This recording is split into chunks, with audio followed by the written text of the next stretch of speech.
नमस्कार दर्शक बंधु आज मु आपण गोटे बढ़िया स्नैक्स आइटम नहीं आसी जोटा कि बहुत जल्दी हो जाए आ प्राय लोक खायापी भल पाती। यहाँ मु बुट डाली नहीं पानी रे 2-3 घंटा बतरे देकी मुझे बाटी आनिली। आपण बेसी पेसबेनी दरदरा रखिकी ग्राइंडिंग करेंगे।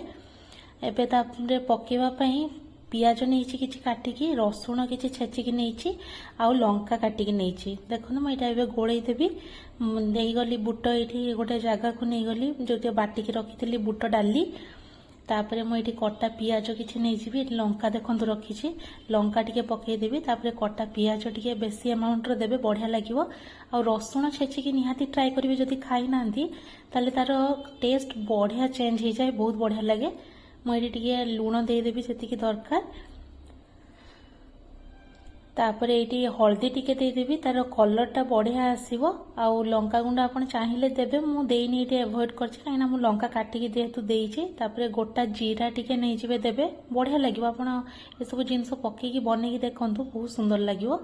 एबे मोर हो गला मुझे तावा बसईदेवी गरम करने यहाँ आप कड़े भी करें मुझे तावे कर जेहेतु बहुत गुड़ा हो एट टाइम सोरिष तेल देदेली आउ सेटा गरम हो जो बाटिकी रखी सब मस्त देकी गोलई देली।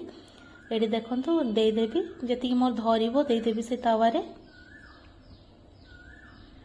आपण चाहिए कढ़ई भी करें कढ़ई टे कम हम जेहेतु सेटा फ्लैट सरफेस नुहे ये बहुत गुड़ा धरीज ये देखु मु पकईदेली तावारे एबे टिके समय हो गला परे मुझे ओल्टे देवी ओल्टे देकी आर पटटा भी भलसे करनेबी। देखु ये ओल्टे देली एपटे केते सुंदर कलर हो जाइए माने भल से पूरा हो जाइए एमती गोटे गोटे भल से ओल्टे देवे आ यहाँ बहुत गरम गरम खाइबे बहुत ही टेस्टी लगे बढ़िया लगे। यार तो तरकारी भी हुए समस्ते जानी थे जदि न जानी थे मते कहिबे मु निहाती भाव में तरकारी करके आपनको शेयर करी।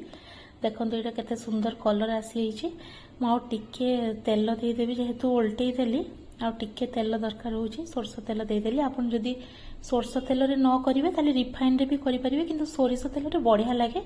देखो मोर दीटा जाक साइड एबे हे गलानी मु एबे ताको काढी नेबी एबे खाइबा पई पूरा रेडी ही जाइछे। एटा गरम गरम निहाती खाई के ट्राई करिवे बहुत ही बढ़िया लागिवो। एटा आपण इवनिंग स्नैक्स रे खाइले बहुत बढ़िया हबो। मो वीडियो आपनको केमती लागुची मते कमेंट रे जणैबे। वीडियो देखुथिबारु बहुत बहुत धन्यवाद।